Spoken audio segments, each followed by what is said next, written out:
Okay, listen up. I'm probably going to say this a bunch of times throughout the movie, but if you are easily offended, you don't like gore, or you just don't like horror, get out, skip this review.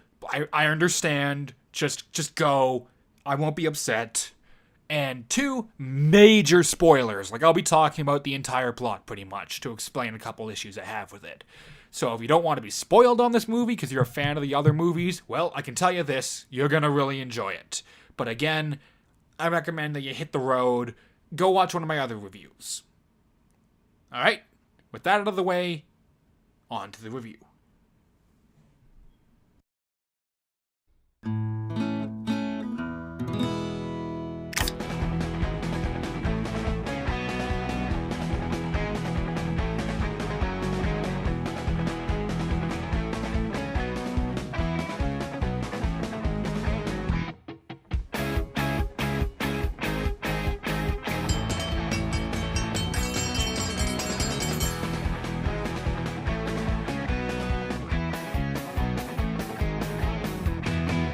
When I was a kid, I think like most kids, I had a fascination with horror, namely because I wasn't allowed to watch it. But I wasn't really that interested in Nightmare on Elm Street or Texas Chainsaw Massacre or Saw. I was always interested in the obscure, weird ones. Ones like Halloween Haunt, The Human Centipede before it became a huge thing. And above them all though, Puppet Master. It kind of eluded me for a long time, because it wasn't really readily sold in stores. It is nowadays, because Full Moon's kind of gotten more of a reputation. But back when I was growing up and trying to actually find horror movies to watch, they were nigh impossible to find. And the thing is, I wanted to watch, the more I looked and the less I could find of them, the more interested I got. It was kind of weird. And also because of these movies, I was introduced to Ember Prevost and his series Reaction and Review. So I kept up with the franchise, to be honest. I did watch all of them. And as time went on, I kept my ear to the ground to hear if there was anything new coming. And eventually I heard there was going to be a remake. A remake of the first movie in 3D. At first I questioned this choice and then decided, okay, let's see how it turns out. Then partway through production I hear another update. It's not going to be a remake. And it's not going to be a sequel. It's going to be a whole new story. Now, hearing that, I'm sitting here going, huh, okay. And then I hear, none of the other movies will have happened. It'll be a new universe almost. And I'm sitting here like, okay, this sounds like a very bad idea, to be honest. And then I watched the movie. I was so wrong, and I am so happy I was wrong. How they hangin', Dino Dudes? It's me, the Media Raptor, and welcome back to yet another episode of the Media Raptor Reviews. I know I said this in the intro, but I gotta say it now. A, spoilers! Sorry. And 2, if you're easily offended by, well, pretty much anything, don't watch this review or movie. Just take my word on it and go. Today, you guys, we're gonna review, today, my Dino Dudes, that's what I meant to say, sorry. Today, Dino Dudes, we're gonna review the 2018 horror film, Puppet Master, The Littlest Reich. As I said in the intro, I really like these movies. They're creative, they're unbelievably well done with the special effects, sometimes. They have a really good story, sometimes. And like all franchises, they've had their great movies, their good movies, and the others. That one is not canon, and we will not speak of it ever. That had nothing to do with Full Moon. I don't even know how that movie got made. Anyhow, but like I said, originally this was supposed to be a remake of the original, and then I heard, like I said, okay, let's see how it turns out. And for a long time, I thought the project was dead. There was nothing about this movie. And then all of a sudden, boom, some pictures show up online of the new puppets. I'm like, okay, that's cool. Then some footage shows up online from a Texas Horror Con or something. Again, I'm thinking, that's cool. Then, all of a sudden, the trailer hits us, and I'm like, okay, I'm interested. Then, the movie's released. And I'm like, okay, let's check it out. I'll admit I am not a die-hard fan of the Puppet Master franchise, despite what I may have said at the beginning making me out to seem like I am. I thoroughly enjoy most of them, but to be honest, Full Moon has kind of really gone downhill. One reason why I loved the older ones, and for a while I was a genuinely diehard fan of these movies, was the fact that Full Moon was doing so much with so little. They did not have big budgets, they didn't have a whole lot, so they decided they were going to take what they had and do everything they could and then some. The effects, the acting, the camera work, everything was awesome. And then, over the past, 8 years, I'd have to say, maybe? Let me just check. Ever since about 2006, things really started to go downhill, for me at least. You know why? Because really of one franchise. Evil Bong. Now, I get it. Okay, maybe you guys want to branch out and try something new. You don't want to do all horror all the time. Fine. Sure, that's fair. But you guys never really went back to horror. You kept making these terrible, wannabe, try-hard horror comedies that were neither scary, nor funny, nor even watchable half the time. And don't even get me started on how the franchise also kind of killed the whole Ginger Dead Man franchise as well, which again was another one that... Great concept, great first movie, but after that, it just kind of went downhill. And that is Thunder. My dog's probably going to start barking. Cool. Alright. So how's this one, though? Because it's not made by Full Moon. It's only produced by Charles Band, and then might have been a legacy credit more than anything. How is it? Really good. The biggest difference you'll notice right away when you start watching is the fact that... Oh, it's actually kind of loud. Is the fact that Toulon is now a Nazi. Yeah, and so are the puppets. All 40 plus of them. Yeah, there's a ton of them in this movie. But yeah, he is a Nazi now. He hates gays, blacks, Jews, gypsies, pretty much everyone who isn't white. But Nazis, so yeah. Also, I know that some people who were Nazis were forced into it and they did not agree with their morals, but it was either that or they would be put to death. In this movie, though, that's not the case. They're just psychopaths. So, yeah, this movie is incredibly anti-PC. It openly mocks ideas of, this whole convention is everything that's wrong with our society. So you want to come? Oh, totally. They make fun of it pretty harshly. And the movie's really good. It's only about 70 minutes, so it's not the longest movie in the world, but it does take a little bit to get going. It takes about 20 minutes to get to the really good stuff. And they spend the first 20 minutes trying to build up our characters, who are okay.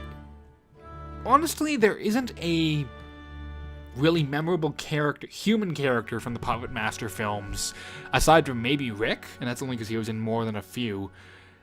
Because really, you're here for the puppets. So again, the characters aren't the deepest, but you do like them. They do have enough backstory to make them work, and they all have the unique quirks to them that make you want to watch them.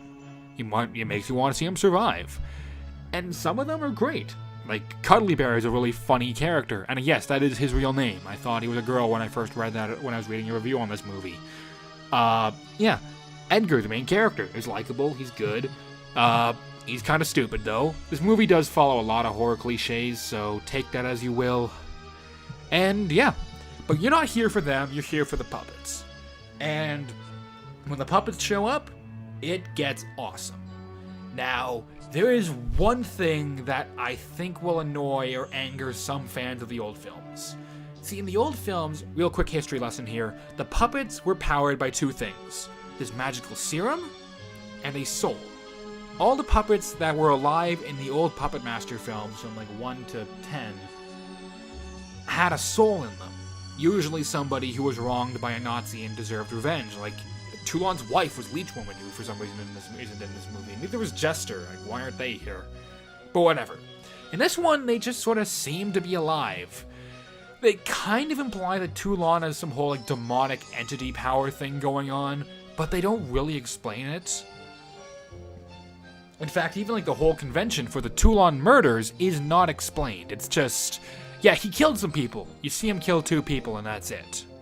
Maybe they're implying, because there's that whole opening credits thing, which I wish they would have explained more. Maybe that'll be in the sequel. I'll get to that in a minute. they don't really explain a lot. They don't really give you enough backstory for some things to make sense. Especially the ending, which just sort of doesn't make any sense, but at the same time is so cool. Because, well, it turns out, Toulon may be controlling his puppets from the grave. He's somehow alive and yet still dead. So when they go and break into his tomb to kill him, like to try and stop the puppets, this demonic, zombified corpse version of Toulon gets up, kills one of the main characters, and just sort of goes, "Screw this, I'm out of here, man," and just leaves. And it ends with a to be continued, and I really hope we get a sequel, because this movie was really well done. But I'll get to that in a second. So, aside from some things not making a lot of sense, such as motivation or how it even works, the movie is really strong. The two directors, Sonny Lagua and Tommy Wilkid, I'm just checking this. Yeah, from the looks of it, Sonny Lagua seems really to have done some horror films that I don't think many people have even heard of. And same with Tommy Wilkid. Maybe I'm wrong on that, but they don't seem to have, the deepest amount of, record. Sorry, sometimes I forget what I'm trying to say. But they do a great job in this movie. The plot, it's simple and it works, but at the same time it leaves you wanting a lot more. And the fact that it ends with a to be continued, I really hope we get another movie. Because the puppets are the antagonists, and I think they work better that way. Acting? Everyone does a pretty decent job. Some people seem a bit off or a bit wooden, or maybe they're trying and pronounce a line funnily, or trying to do something in a funny way, but it doesn't come out properly. But I can't really blame them for that, because everyone does a really good job, and it works. Now, here is the best part of the movie. The effects. One thing which I don't think any movie has yet to be able to do is top the original Puppet Master on its special effects. That movie had such good effects. It looked so realistic, it was terrifying. Even when they weren't using stop motion, the puppetry was great. In this one, there's very little stop motion, and a lot of the time when the puppets move, it's either they yank them on a cord, like they jump into the shadows or something, or they kind of shoot it so you see the top half of the puppet and it moves up and down as it walks away from something. That kind of annoys me, but at the same time, I'm curious, what size budget did this movie have? It couldn't have had much.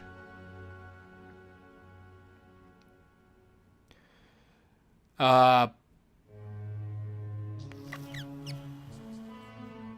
find the budget thing on here. Okay, sorry about that. It didn't have the biggest budget in the world, I can tell you that much. And for what they do, though, they do it so well. The puppets look awesome. The designs are a fresh new take on these awesome, iconic old characters that stays loyal to the source and yet provides a new spin on them that I'm totally fine with. I was a bit iffy on Blade at first, but once I saw him start actually killing people, it really grew on me. There's so much practical gore in this and stuff, it looks phenomenal. Now, the one bad side for the effects are when they have to use CG a few times. Namely because there's one animatronic that's like a drone, essentially. And when it's flying around really fast, they tend to do that in CG. Now, those shots last less than 10 seconds, so you know what? I'm willing to let that pass. It looks pretty noticeable, though, when compared to everything else. But again, it's less than 10 seconds, I'll let it pass. I will let that pass. That would be really nitpicky of me to complain about that, of all things. Anyhow, but yeah, the practical effects, the body limbs being cut off and torn apart and crushed, and all the practical gore looks awesome. There is one thing I noticed, and I'm gonna mention it because I think you can improve on it. There's a scene in the beginning where Torch, he burns two people, and you get a close-up shot of one dude's face, and it looks really messed up. It's really gory, it's really cool looking. But then right around his eye, like right in his eye socket, you can clearly see like the mask essentially he's wearing. And I feel like if they had just pushed it down a little bit more, it wouldn't have been as noticeable. But like I said, I noticed that, And I think not many people will. I'm pretty sure that was a pretty big, like, oh wow, I'm surprised I noticed that. Sorry. But again, like, if you're doing a sequel, little bits like that aren't gonna ruin the movie for me. In fact, it just means I'm getting better at telling a good movie from a bad movie, and this is definitely a good movie. So, yeah. Music. I've been playing the original Puppet Master theme over this review. I love the new one they have. It's called, like, the Death Waltz or something. It is charming, it is intense, and it is awesome. This is the kind of score I want in more horror movies. Now, is there anything else I need to kind of talk about for the movie? Yes, I've already mentioned this several times. If you're offended easily, don't watch this. They swear a lot.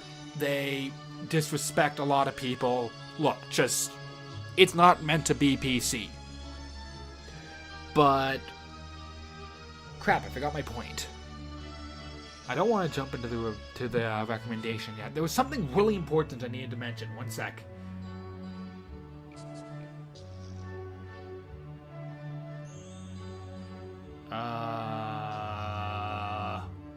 I hate when this happens.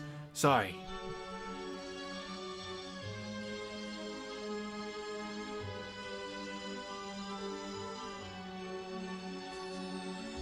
Okay, this is driving me crazy. Hang on.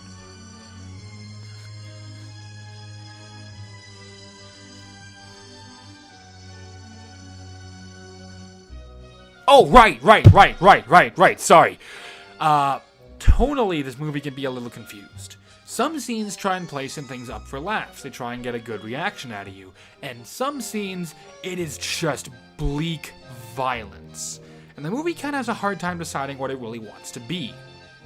So, yeah, that's a slight issue, but at the end of the day, I can still highly recommend Puppet Master: The Littlest Reich. And it feels weird saying that title, and it feels weird saying I recommend it, but know this, it's meant for horror fans and gore hounds, not the general public. I'm not going to give it a rating because I just don't feel, I don't know why I don't feel comfortable giving it a rating. I highly recommend it, and I probably will watch it again if it comes out on Blu-ray or something, because I just rented it from iTunes, but I just don't feel comfortable giving it a rating for some reason. I don't know. Anyhow, Dino Dudes, if you enjoyed this review, make sure you like and subscribe, because this is the 194th, I believe, episode. And that means we've got 6 to go till 200. And you'll want to be here for that one. So anyhow, Dino Dudes, until next time, this is the Media Raptor, as always saying keep cool, and I will see all you Dino Dudes around. Later.